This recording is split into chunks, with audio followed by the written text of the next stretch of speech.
So hey everyone, I'm Fran, and welcome to another Killer Bits game developer interview. I'm here with Ben Ruiz.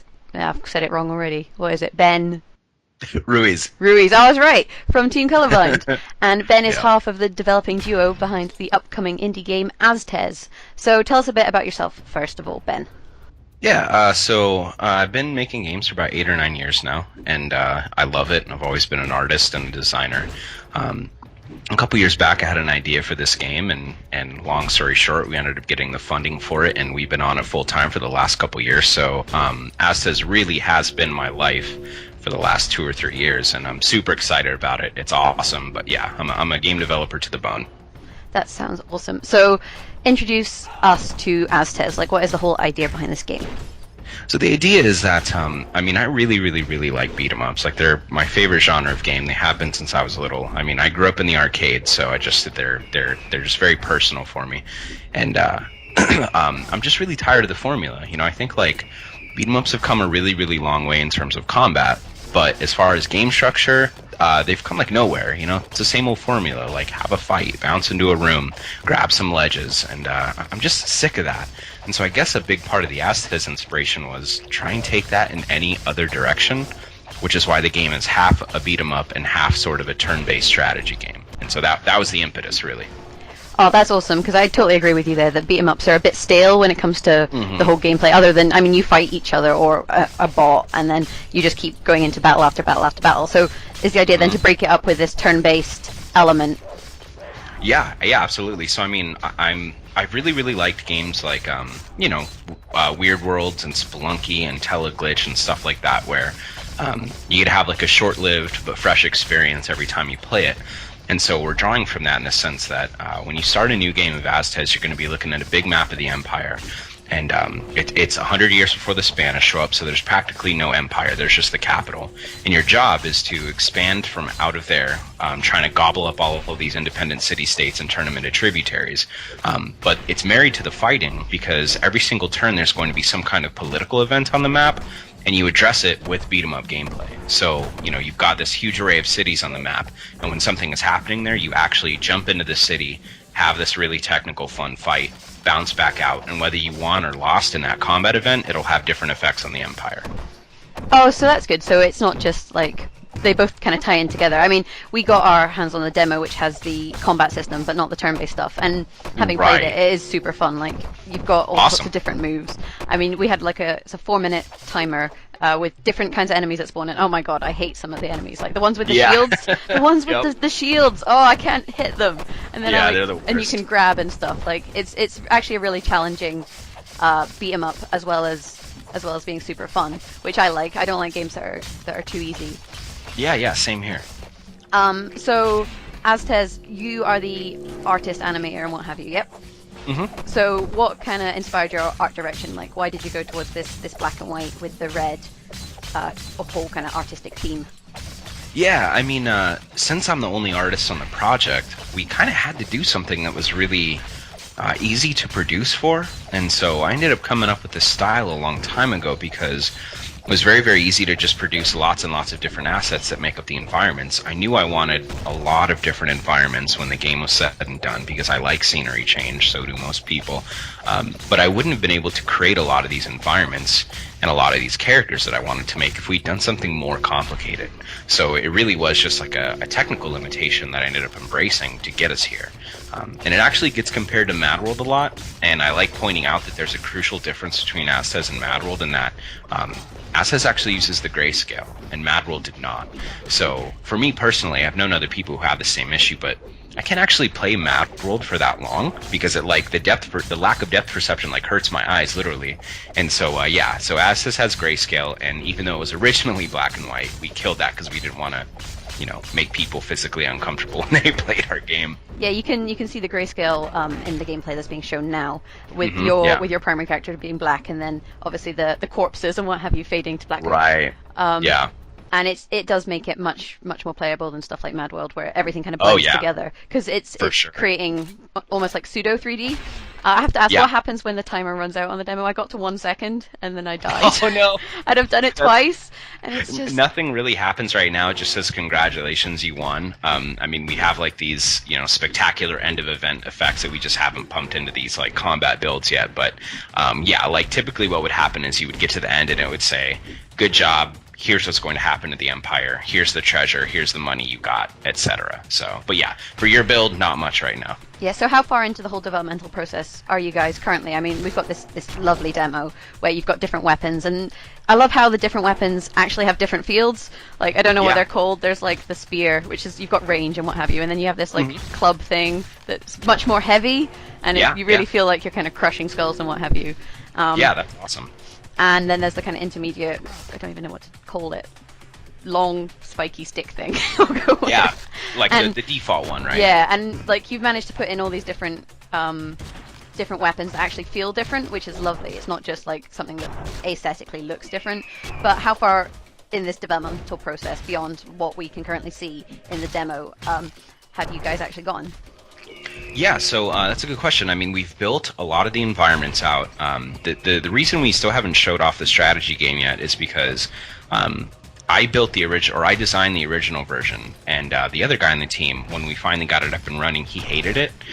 And so it was one of those interesting things because he's so picky and he is so like just obnoxious about what he likes.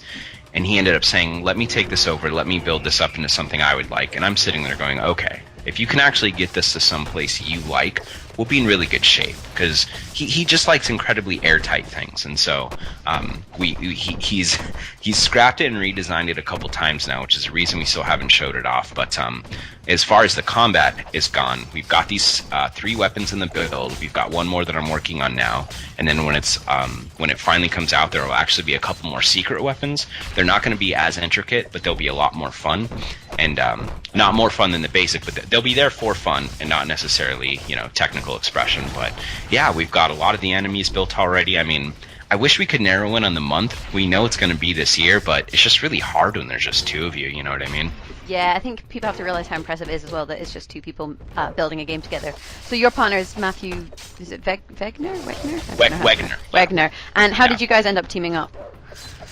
He was actually my boss at my last job. He, between 2007 and 2009, I was his art director at this company called Flashbang Studios, and we had spent 2 or 3 years making this handful of really weird experimental games at blurst.com. You can still go there now, the games are free. But we made a bunch of really crazy stuff like Off-Road Velociraptor Safari and Blush and Minotaur China Shop. Like, we were funding the studio, and the studio is 5 or 6 guys, by the way, but we were funding the studio with contract work, so it really didn't matter if our game sold, which is why we made such crazy stuff. And we ended up doing this for 2 or 3 years and had a blast, but the rest of the team sort of went their own separate ways to go back to school and start families, and when the dust settled, it was just me and him, and we did some contract work for a while before Aztez happened. So he's just been my friend and coworker for a really long time, and it's very yin and yang, so it made sense to keep doing stuff together. Okay, and what was I going to ask you next? I have a whole list. Oh yeah, so the game is one of the things you guys have kind of been advertising about it is that it should have a whole lot of replayability in it. How do you actually intend to implement that? So with the Empire game, the strategy stuff that we're talking about, we want to randomize all the factors. So even though you're always going to start at the capital city and you're going to be expanding from there, you're going to get a different constellation of cities. The roads will be different. The events will be different. The population in all the cities will be different. And population is like one of the crucial factors of these cities. But yeah, we want to mix it up as much as possible so that it's fun to play a whole bunch of times. Have you ever played Weird Worlds? It's like an old indie game. Okay.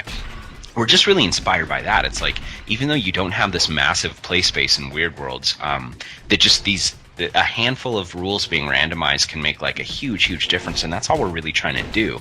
And since you're not going to spend more than a minute or two in any one fight, we want it to be really easy to get through, you know, a full game where you get to the end state and maybe succeed or maybe don't. But ideally, it's like you can play through the game in an hour, and then you want to do it a whole bunch of times afterwards to see all the rest of the content. So that's how we're randomizing it, just doing what every other roguelike-y type game before us has done, you know? That sounds pretty cool, to be honest. Because obviously a lot of games, you play it once and then that's kind of it. And people do want to get their money's worth. And especially with the whole beat-em-up kind of fighting game genre, a lot of people come back to it just for the fighting mechanic itself. And I have to commend you, the fight mechanic is super fun. And there's all sorts of different moves. I have kind of experienced that thing where you do something and you didn't realize like how you did it, and then you spend the next like minute just trying to figure out what you've done to do that. So it is definitely super fun in terms of the fighting side of it. My next question is about indie development as a whole, and your kind of experiences of it. So like, what kind of advice would you give to someone who's interested in doing what you do? Like, how do you start out making these kind of games? I think that the thing that I tell people who are just starting to make their own games is first of all, like, don't be super ambitious. Like, you know, I see this with students a lot who are like getting ready to make their own stuff. It's like, start really simple and make something reasonable. And you always hear that thing from students where it's like, yeah, I have this crazy idea for a game. It's an MMO and it's squad based and you have 65 interchangeable weapons. And it's like, shut up. No, like, start something really simple and complete it. That's the other big thing. Like, you have to complete stuff and make an attempt at putting it out there in order to understand the entire process. Like, there's this term in games, there's the first 90% and then there's the second 90%. And I think a lot of people starting out don't really understand that there's a second 90%. And so that's why I always tell people, start simple and finish stuff. And your first thing is not going to be successful. Like, that's inevitable. You just have to keep making things. Like, you know, I had a lot of people like express some frustration and resentment with Rovio, the Angry Birds people. Yep. But then we always tell them, like, they made like 50 or 60 games before they made Angry Birds. So it's not like no one is getting up one day making a game and then suddenly they're wealthy and successful. You know, it's like, you just got to do stuff over and over and over again, and don't be afraid to fail, and just, you know, start simple, and then once you're comfortable, get more complicated from there. But yeah, like, just start simple. That's, I think, great advice. I think especially with this whole Flappy Bird craze that's been on, a lot of people have been looking at the indie games industry and saying like, well, why should I even bother making anything, like, well, they say good because Flappy Bird is so simple, and why should he get all of this luck when I didn't? But I think the point you've made there is that it's something you've got to stick with. You can't expect like things to just be thrown at you. And even in the cases of people like Angry Birds, it wasn't the guys behind that. They must have done, like you said, so many other things. So you think just like stick with it, and even if like your first game isn't the biggest or best game, like you were saying, you used to work with Flashbang Studios, wasn't it? Yeah, Flashbang. Made a whole bunch of cool things like this. Was it Velociraptor 3D Safari or God knows what? And now you've got this super cool game Aztez coming out. So you think just kind of keep at it? Yeah, just absolutely. Like, I've been making games for, like I said, 8 or 9 years, you know, and I had other jobs before Flashbang, and it's like, yeah, you gotta fail first before you like really know what you're doing. And so I guess the final piece of advice is be in a position that it's okay if you fail. So like, don't put all your eggs in this crazy basket and expect this game to blow up and then suddenly you can pay rent for the next 10 years. Like, try and be smart and have a little bit of cash and do something simple and then see what happens. Like honestly, getting to the end of a game and putting it out there is like such a massive learning experience, and you gotta do it. You gotta do it. That sounds awesome. Do you think publicizing and getting kind of hype up for new indie games has become easier in recent years just with how technology has progressed? Oh, sure, because I mean, there's so many sites out there, and like, people are so passionate about indie games. It's awesome. Like, it's not that difficult to actually get press for your game, considering there's a lot of sites out there who care about them, and there's way too many indie games to keep track of. So we found that, like, in making this thing that's kind of cool, just putting it in people's faces and saying, hey, will you write about this, works, because like, people are so passionate about them, and it's awesome. And I think that's why it's so successful. It's just the writers really care about them, the players really care about them, and the big guys upstairs, you know, the Valves and the Microsoft and the Sonys, like, they're starting to care about them a lot too. So yeah, it's awesome right now, especially. So speaking of, we'll go with Valve's and Microsoft and Sony's. Like, where do you intend to distribute Aztez? Like, is it? I've played it, obviously on a PC, but using Xbox controller, and it seemed to me that it was kind of designed as a fighting game to be played with a controller. Like, how do you intend for the game to kind of fit in terms of what's available in terms of consoles? Right. I mean, it was definitely built on like the 360 controller, just because it seems to be the most widely used controller right now. But you can use a PS3 controller / PS4. But to answer your question, at the very least, we'll be on Steam. And since we're making the game in Unity, it'll be PC, Mac, and Linux. So we've got all the computer platforms covered. But we're also slated for Xbox One and PS4. And we don't necessarily know if it's going to be a simultaneous launch yet. I mean, honestly, it seems like most of the indies' money comes from their Steam release. So we'll most likely do Steam first, and then depending on how things go, put it on the Xbox One and the PS4 like in the month or two leading after that, you know what I mean? But yeah, it'll be on those 5 platforms at the very least, and then maybe actually on Vita too. Who knows? Oh, that's all really cool. And I know there's been a lot of people have been talking about developing indie games for the new consoles, because obviously they've only been out a few months. How have you found the whole experience working with Microsoft and with Sony in terms of developing for PlayStation and Xbox, or do you intend to kind of try and transfer it once it's out? Yeah, so we intend to do it ourselves. Microsoft and Sony have actually been super, super cool. They like what we're doing a lot, and they believe in it.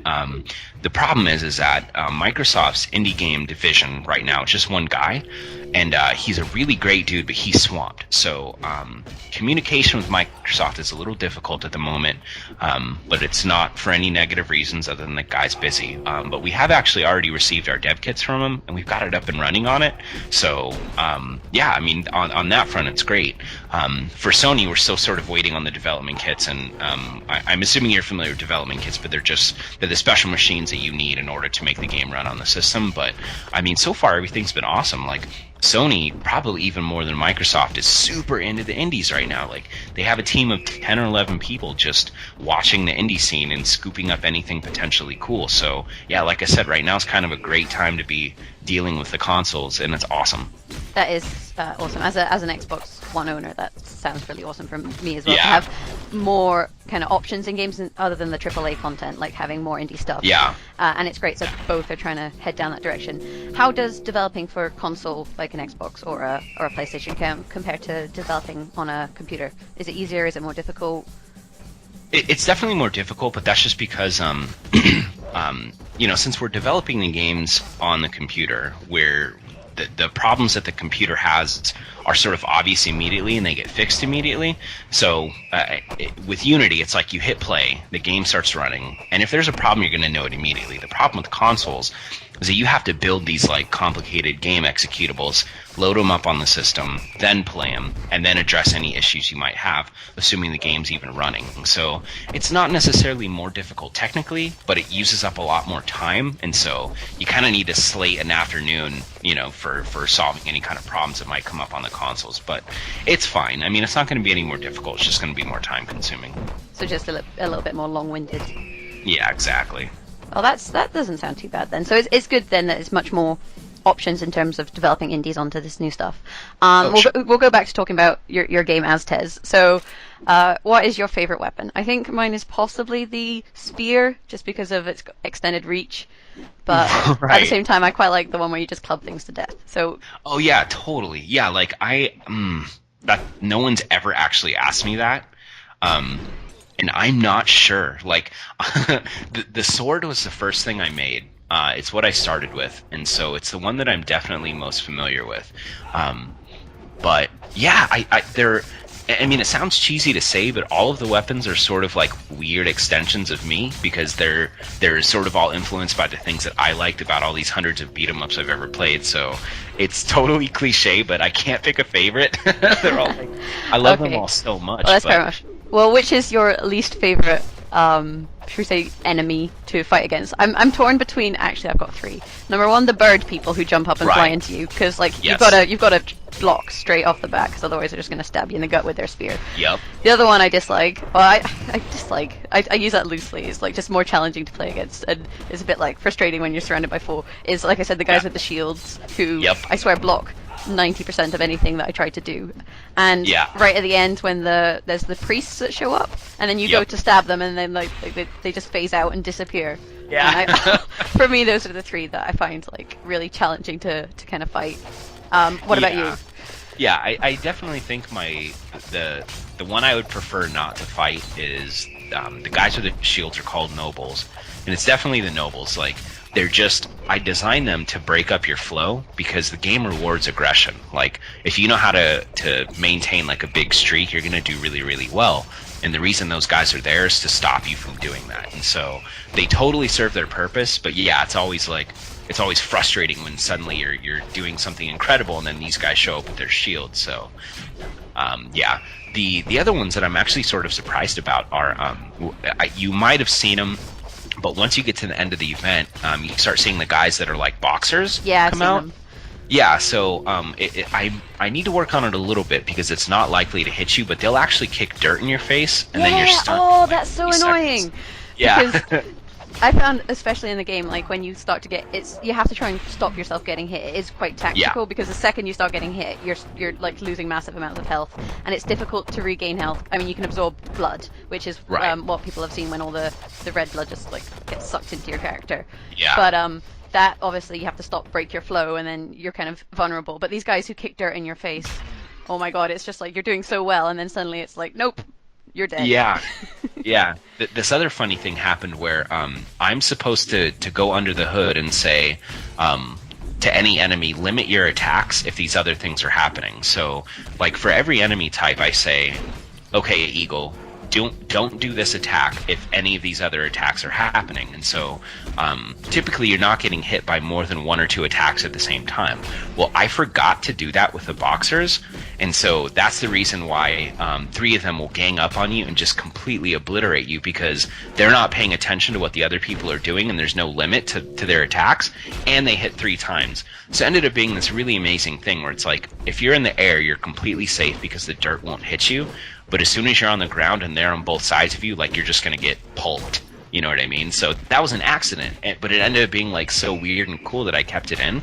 And I love stuff like that, but it happens all the time. Oh, that's amazing, just from the developmental perspective, that it was something that you accidentally forgot to put in, and as a result, I did notice that they all kind of chase you and gang up on you, and it's a really fun game because you have to kind of figure out different tactics for different kinds of enemies and different weapons for different kinds of enemies.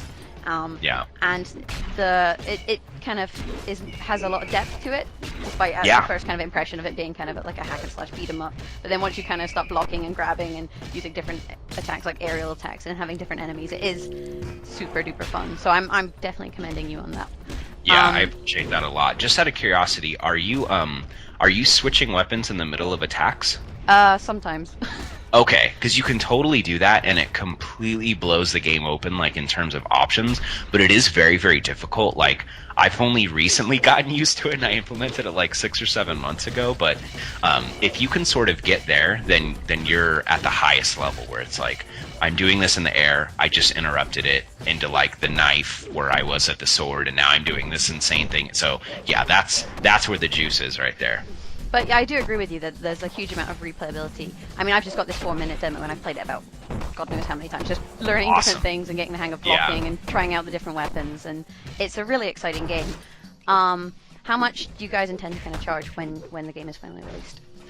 Yeah, it'll most likely be probably 15, but if we end up with enough time to jam in every last thing that we were hoping to do, it might go up to 20, but that's like the highest. It's most likely going to be 15.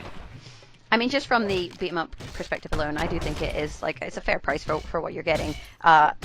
Just in terms of me expecting the turn-based nature and what have you, like just this beat 'em up side of things is very, very well executed, and I must say you've done a really good job.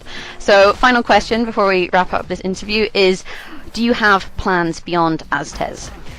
Yeah, absolutely, and it totally depends on how well Aztez does. So, if it comes out and you know, I mean, the good news is that since there's just 2 of us, our failure state is we do okay. You know, we break even with the money that we've gotten, and and maybe we pay off our student loans. But if we do good and we make enough money to hire a couple friends, that's exactly what I'd like to do. I have some really talented friends from art school.